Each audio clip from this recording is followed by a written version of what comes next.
The two best teams in the NFC East, the Philadelphia Eagles and the Washington Commanders, play each other on primetime. How can it get better than that? Welcome to the Week 11 Thursday Night Football Breakdown. If you've never been here before, you don't know who I am. My name is Max. I use coverage data and analytics to help drive your fantasy start sits as well as your higher or lower projections. And I do one of these for every single primetime game as well as the important games on Sunday. So if you're new, make sure you hit that subscribe button as well as leave a like. Helps me out a ton, helps me with the work that I put in to give you guys all this information. But what we're going to do here is walk through the coverage matrix, how much coverage, different types of coverages each team plays, the run scheme data, as well as the overall player projections and how that relates to what each team wants to do defensively. We'll start with the Commanders defense against this Eagles offense. Then we'll move to the Eagles defense against the Commanders offense. So make sure you guys stay for the whole thing. And if you want to make picks on your player projections as well, I will outline how to do that at the end after we talk about the projections and the data behind it. Without further ado, though, let's get into it. This is going to be a great game. We're going to start with the coverage matrix. If you guys have never seen a coverage matrix before,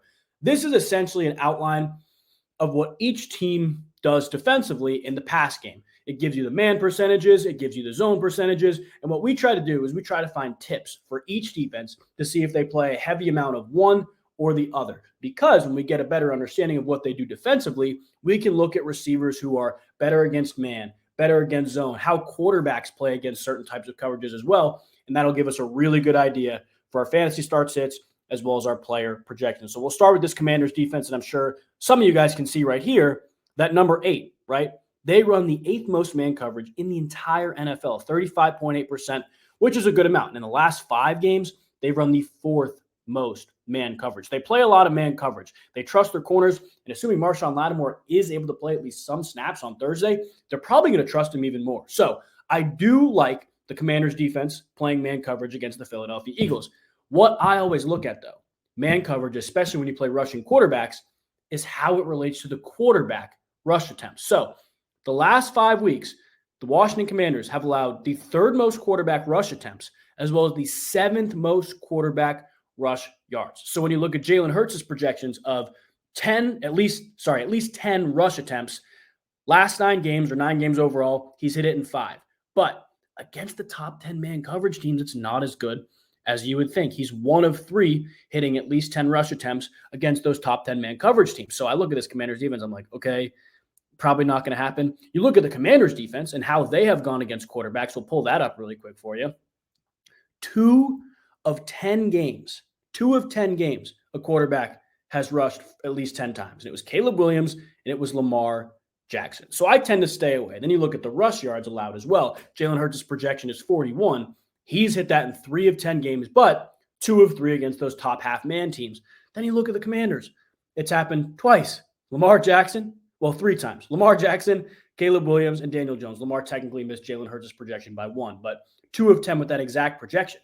So I go look at that in terms of the coverage matrix, and I'm like, Jalen Hurts isn't going to be able to run a ton. He's going to try to, and he's good at it. And sure, he could rip off a big run against man coverage, but I can't confidently say that he's going to rush the ball at least 10 times, rush for at least 41 yards. That's not going to happen.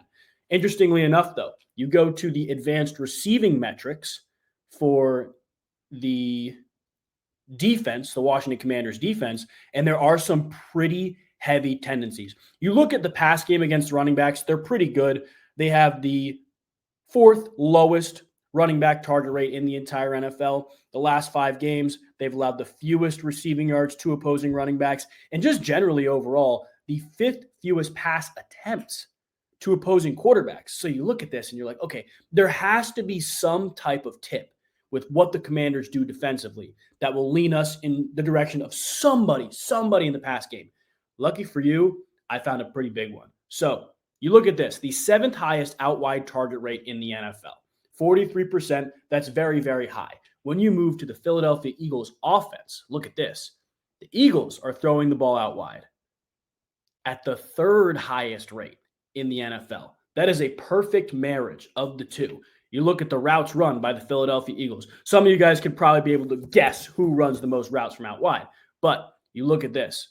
A.J. Brown, 78.1% of his routes come from out wide. John Ross is the only other one. How crazy is that, John Ross? 78.1% of A.J. Brown's routes come from out wide. 114, he obviously missed a few games and was injured in the game, so he missed a half. But 78.1% of his routes. Another interesting one, Jahan Dotson. But I want to go back to A.J. Brown here.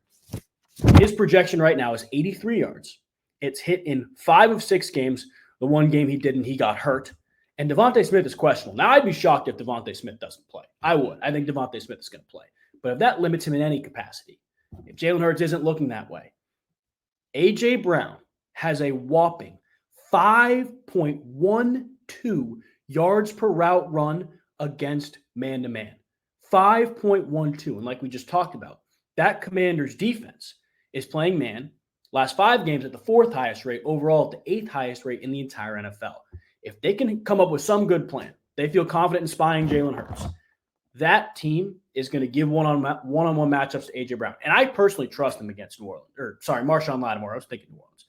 I personally trust him against Marshawn Lattimore. And that's not like Marshawn Lattimore is going to shadow him all game. I would be shocked if that happened in his first game as a Washington Commander. I think A.J. Brown's in for a big one. 83 receiving yards, a little bit too low for me. Let's talk run defense, though, because this run defense the run offense for the Philadelphia Eagles is, very, very good. And I think most people know that. The entire year, 2nd most rush yards per game. When you look at the efficiency stats, 6th most yards per carry. Explosive run percentage, 9th highest in the league, tied with the New England Patriots, oddly enough.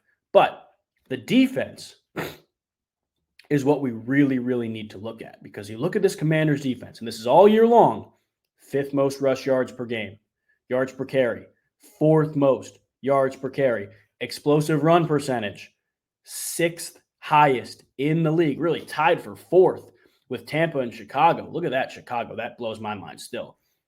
They are additionally the worst man gap team in the NFL. 6 yards per carry, 6 yards per carry against man gap scheme runs. And they're facing more of it. Generally speaking, when you face more of a certain type of rush, it'll level out, it'll go down a little bit, but they're just that bad against man gap. Now, truthfully, the Philadelphia Eagles run more zone than they run man gap. So there's not a huge lean in terms of that stuff there. But Saquon Barkley's projections, the 19 attempts, you go look at the game logs that he's had.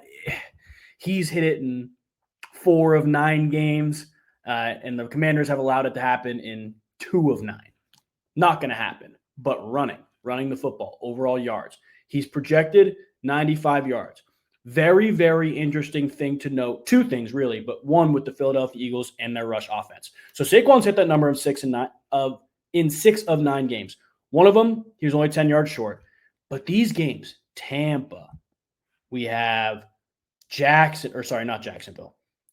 Dallas, we have Cleveland. Cleveland's run defense is just that good. But Tampa was a blowout. You get away from the run. Then you go look at Dallas. Last week was a huge blowout. Kenneth Gainwell was more involved. In every single close game, and I think this will be a close game, I think a lot of people will agree with me, Saquon hasn't even come close to touching that number, right? He got 95 on the dot once, 100 plus here, 147, 176, 100 plus, 159.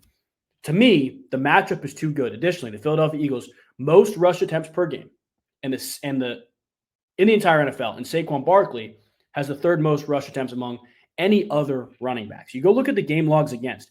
Anytime Washington has faced a running back with a greater than 50% carry share, so how many carries they get, they have allowed a big game. 4 out of 6 of those games, running backs have rushed for at least 95 yards. Like you look at James Conner, 50% plus, 104 yards. Devin Singletary had the entire backfield, 95 yards. Derrick Henry, obviously, 132 yards. DeAndre Swift, 129 yards. Anytime, so it's 6 games, 4 of those 6 games, a running back has gotten 50% plus of carries, they have hit that number. Saquon will get 50% plus of carries, unless Jalen Hurts magically, rushes the ball 10 times, which we talked about. We don't love that. So in terms of the overall Eagles offense right now, A.J. Brown receiving yards, Saquon Barkley rushing yards, and I like those a lot. I think you could lean into Jalen Hurts' rushing yards, but I'm not confident in that at all. Another really interesting one to look at, Jahan Dotson. Not super high on that, but the out wide target rate leads us in the direction. The Eagles are throwing the ball out wide a ton. The Commanders are allowing a ton of targets out wide. That's just how it goes. That's what we got for the Eagles offense against this Commanders defense. Let's talk about the Eagles defense, though. We just talked about the coverage matrix very, very briefly with the Commanders to start this video. I could pull it up for you if you want for the Philadelphia Eagles. Overall, last 5, last 3, guys, the Eagles defense is so balanced. They do such a good job of making sure everything stays balanced. That's what Vic Fangio does. And I was looking at some of the game logs against. I was like, okay, maybe if they play rushing quarterbacks, they play differently. No quarterback has carried the ball more than 5 times against this Eagles defense this year. No quarterback. Let me say, no quarterback has carried the ball 5+ or over 5 times against this Eagles defense. That's insane. I also want to go through the game logs against very, very briefly with this Philadelphia Eagles team because we're going to talk about some data from some games, and I'm going to leave out and omit a couple games. Why? They have not played a ton of great quarterbacks. 3 of their 9 games, I am throwing to the side because of the quarterbacks they played. I'm going to be fully honest with you guys. Let's pull them up right here. Cooper Rush, Trey Lance, I am throwing that to the side. Daniel Jones, Drew Lock, I am throwing that to the side. Deshaun Watson, I am throwing that to the side. Those quarterbacks don't even touch the overall talent that Jaden Daniels is going to show, but also provides on the ground. So we look at the data for all this stuff. I'm going to push everything to the side. The thing is, though, this Eagles defense has just been that good the past 5 weeks pretty much, but fewest pass yards allowed overall, last 5, and the 16th most pass attempts last 5. Remember 16th most pass attempts, though. Teams are still throwing the football on them because their run defense is so good. We'll talk about that at the end. But overall, second fewest pass yards, 21st most attempts overall, passing. Teams try to throw the football against them. Now, the yardage is really tough because you look at some of these quarterbacks, Jordan Love, 260, Kirk Cousins, 241, Derek Carr, 142, Baker, 347. Throwing this away.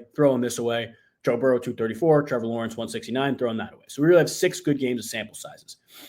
Jaden Daniels, his projections right now, 30 pass attempts. He's hit it in 4 of 9, but you look at the 6 games against these real quarterbacks, 4 of 6 games, that pass attempt number has hit. Here's the really interesting one. 223 pass yards for Jaden Daniels. To me, that's a little bit low. I think this is a team, we'll talk about the rush defense at the end, that's going to be able to stop the run. Brian Robinson Jr. is also questionable. I look at Jaden Daniels in 6 of 9 games because one of those games he played a few snaps, he got hurt against Washington. 6 of 9 games, he's thrown for at least 223. And you look at these 6 games against real quarterbacks, 4 of the 6 games, they've hit. And I know this Eagles secondary is playing better. I know this Eagles defense is playing better. But you look at the quarterbacks they've played the last 5 games. Sure, you got Trevor Lawrence, but that was a Trevor Lawrence without Christian Kirk. And he got Joe Burrow. They played well against Joe Burrow. I'm not going to discount that, even though he did not have T. Higgins. Daniel Jones, Drew Lock, you really want to use those numbers. Trey Lance, Cooper Rush, you really want to use those numbers. Deshaun Watson, you really want to use those numbers. Like, I look at the good quarterbacks the Eagles have played, and I think maybe the numbers are deflated a little bit. I don't know. That's just how I feel right now. Jaden Daniels, 223 pass yards. The only thing that scares me there is the Commanders don't throw the ball a ton. So it would have to come on big plays, but the reality is it could. You got Terry McLaurin. They're not afraid to throw the ball down the field to him. We'll talk about Terry in a little bit here as well. I think 223 yards based on what we've seen from Jaden Daniels in the past and the fact that I don't think this game is going to be a blowout. I actually think Philly's going to win this game and Washington's going to be able to play from behind. To me, it's just too low.